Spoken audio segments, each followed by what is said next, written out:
Hello and welcome. It's Tracy Daviero here with you from your VA Mentor and Kava and Gava. Get my coffee. Sorry for the big facial thing. I'm outside. I'm trying something different. As I say, I've been struggling with trying to get Facebook Live to work on my laptop. So I thought what I would do is give it a shot on my phone today, because apparently, even when I was working with Google Chrome, so my laptop is over here, so that's why I'm talking over here. So yeah, my laptop's over here, and even with the Google Chrome, I'm finding that whenever I'm trying to do it, sometimes I'm getting like choppy video and that kind of thing. So it looks okay here on my phone. So you guys are always my test. I hope you don't mind, but I want to get it right, and I do work out here without issue, but the sort of every second Facebook Live I'm doing on my laptop seems to have a little bit of choppy video, so I do not want that. And so, especially when we're talking about, Zen and balance and all that kind of stuff today. So that is our topic. We're talking about self-care and balance, and basically what to do. It is really, really easy to get into the bad habit of just getting up. See if your day looks something like this. You get up before everybody else, you start to do some work, then you have to either get, and I understand things are different during pandemics and that kind of thing, but, getting everybody ready to either get out the door or get them set up with an activity if that's something that you need to do. And then again, just head down, grind it out, get some more work done, and then maybe not stop for lunch, maybe get more stuff done in the afternoon, and then you have probably a hard stop time. I know that for a long time I had a hard stop time of 3 o'clock whenever my son would get off the bus, and I was speaking with a client recently who said the same thing. I have a hard stop at 3, and I thought, oh, isn't that funny? That's what I used to call it. So because of course, as soon as they get off the bus and come home, they're all excited about, how the day went, and also really very difficult to get sort of anything done other than listening to, whoever's walking in the door. So, and those kinds of things. Then, have dinner, have your family time, whatever. And then everybody goes to bed and you stay up late. Oh, bugs is something that happens when you're outside too. You stay up late trying to get even more work done. So if that sounds like you, it sounds like you're probably not putting your self-care first. And that's why I think it's such an important thing to talk about, especially now, because there are so many people around us, or there have been, if you're lucky like me to have people in your house go back to work or back out and that kind of thing. It makes it a lot easier to kind of buy back some time for yourself. But basically the key is not, how to work during a pandemic or anything like that, but it's just about putting the focus on your self-care and making sure that you're looking after what it is that you need to look after. Because if you are not in top condition, you're not going to be able to give your full attention or your full, energy to everything that you do, not just your work. And so I have a couple of tips around what you can do. What I like to suggest, I understand every day is different. And actually that's part of what I like about being a VA, is that things are different every day. It's not the same kind of grind all the time.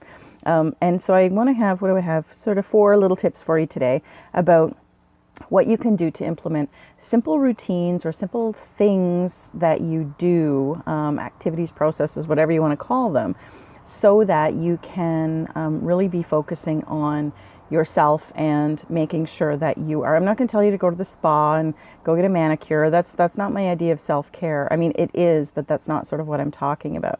What I want to talk about is what you can do to help preserve your self-care and balance it with your workday. Okay?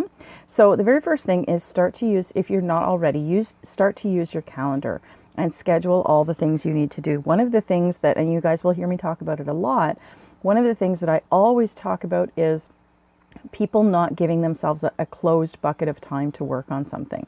And it is the number one in in my business anyway, and my life is my number one way to waste time is not to have a stop time on the end of something. So if I'm starting something at 8 o'clock in the morning and I say, okay, I need to do this particular project, whether it's for me or for a client, it doesn't matter.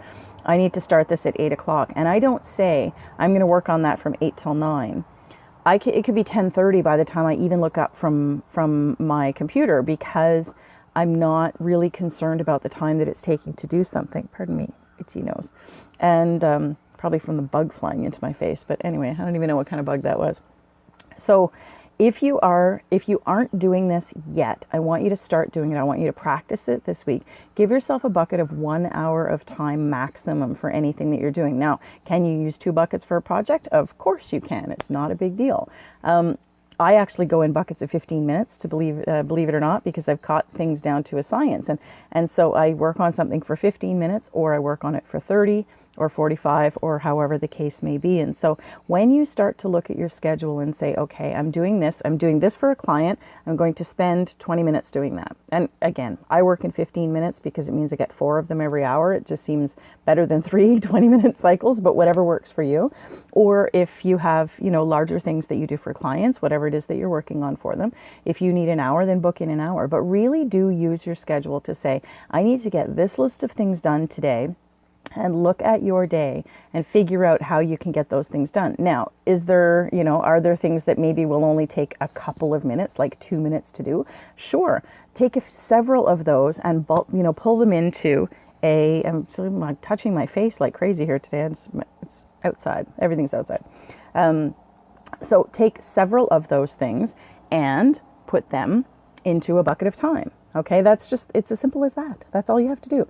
Say, I have to do all of these things, whether they're the same client. Like I like to batch my work. So I would either do things for the same client and do a batch of that together, or I would do similar tasks. So say if I'm doing pulling some reports, Google Analytics reports, or, whatever it is that you would do, maybe I'll do all of those at the same time for a variety of clients, and then you just build them out accordingly, right? So use your calendar and your schedule, and really try for a week to look at exactly what you need to get done today.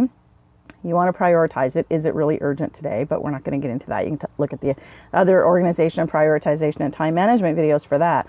But you really want to look at what you plan to get done today and slot it into your calendar. Do you even have enough time to get it all done?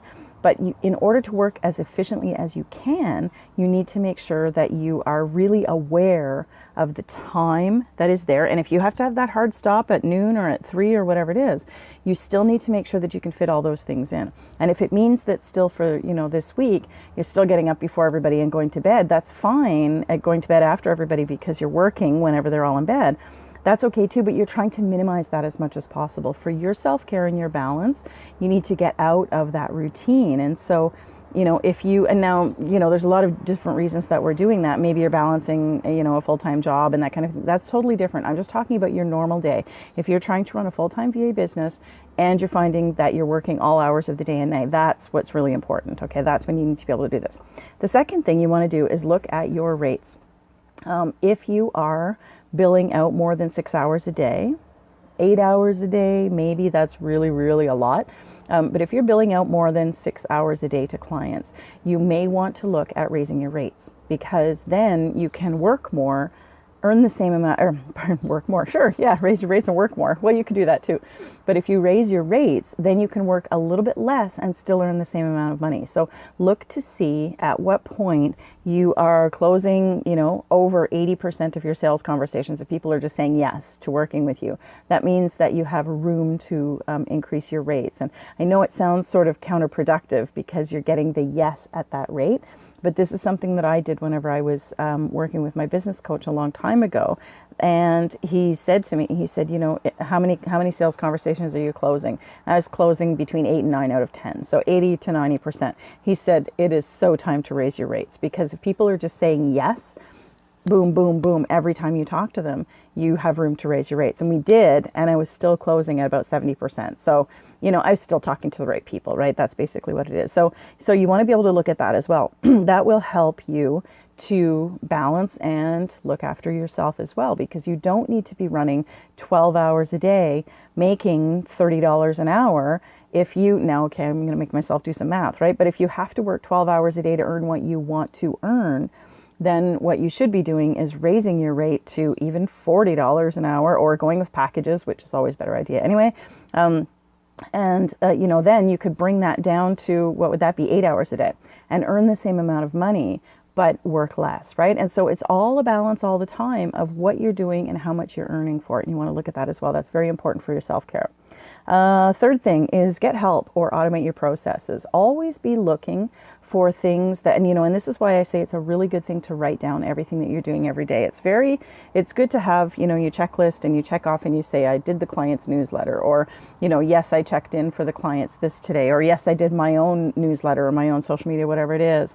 But you want to be always looking for opportunities to automate things, to get help with things, whatever it is. I tell the story often about our house cleaner, and I'm probably thinking about her today because she's been away for the whole pandemic so far, and she's coming back tomorrow. So I'm very excited about that. But my husband and I discussed having someone come and clean our house for a long time, 2 years actually. We talked about it constantly on the weekends when we were cleaning the house, and so we would, he would take twice as long to clean the bathrooms as I would. I used to have a job as a chambermaid, so I'm pretty quick at it, but he did a very thorough job as well. And so we're talking about work pace, and we talked about this kind of thing, but we also talked about getting our time back. Like, what is it worth, if we can do this? And we had the conversation. If it's taking us 4 hours to do this or 3 hours to do the entire house, first of all, it's something that we don't like doing. But what could somebody who really knows what they're doing, does this for a living, how much could they do? How much would it cost us? So we had somebody come in, and it's just, we've never looked back until the pandemic, when somebody was not allowed to come here. We have somebody come every 2 weeks faithfully, and she does the bathrooms and the floors and the dusting, and we can take care of all the other stuff, right? So it's all about that kind of balance. And so in your business, it's the same thing. You want to be able to get help with the things that you need, and maybe you need help with the housework, and that's what you can get your help with, and then you can work Saturday mornings, if that's what you want to do. You can buy back that time and make it billable, or take, a little bit of chunk of time through your week that you may be working early mornings, and you can do that stuff on Saturday mornings or something. You don't have to work as much because you have somebody else looking after one of your very big responsibilities of your household. So there's that as well. So you want to look at those things. And then the very last thing is about managing your workload. Now, I talked a little bit about this when I was talking about calendaring, scheduling, but make sure that you're not taking on more work than you can physically handle. All of those things that I just talked about are sort of they sort of circle back into this, right?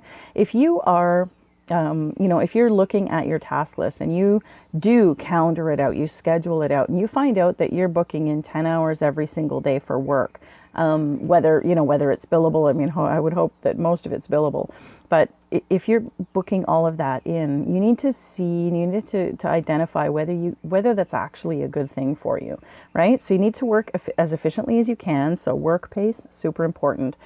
Processes and procedures, very important to make sure that you don't lose focus. And if you do get distracted because there are people around you now that aren't normally there, when you come back to a task that you get disrupted from, you can just look at the checklist and keep on going. And so you're saving yourself.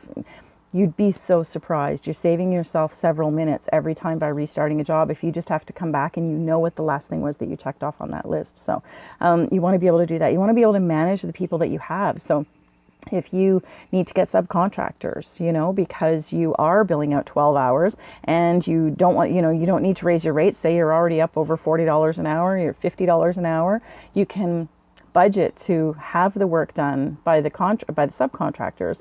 And yes, that means you have to pay them out a certain amount of money, but then you're not physically doing the work, so you're getting your time back. If you bring on a subcontractor to help you for 10 hours a month, and it's at, say if your rate is $45 an hour, and you pay somebody $25 or $30 an hour as a subcontractor, you're paying out that money, but you're also getting the extra money from the client. Now you do have to do some admin whenever you have subcontractors, for sure, but you're still getting back that 10 hours every month, right? So whether that means you take on another client, and so what I tended to do with that was I did the jobs that that were the higher level stuff whenever I had my subs on my team, and they did the more intro stuff or beginning or repetitive things or things that did not need to be done on a time schedule. Like they could do the social media posting or that kind of thing. So there were lots of different things that I could get help with that I physically didn't need to do, but I could still provide that to my client.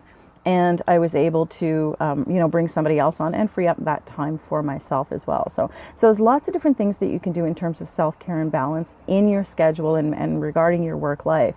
I'm hoping that maybe those 4 tips gave you a little bit of information today. And I'd love to hear what you think about self-care, what you're doing, how your day shakes out, how you organize yourself, and that kind of thing. And that's all I got for you today. I'll see you next time. Take care.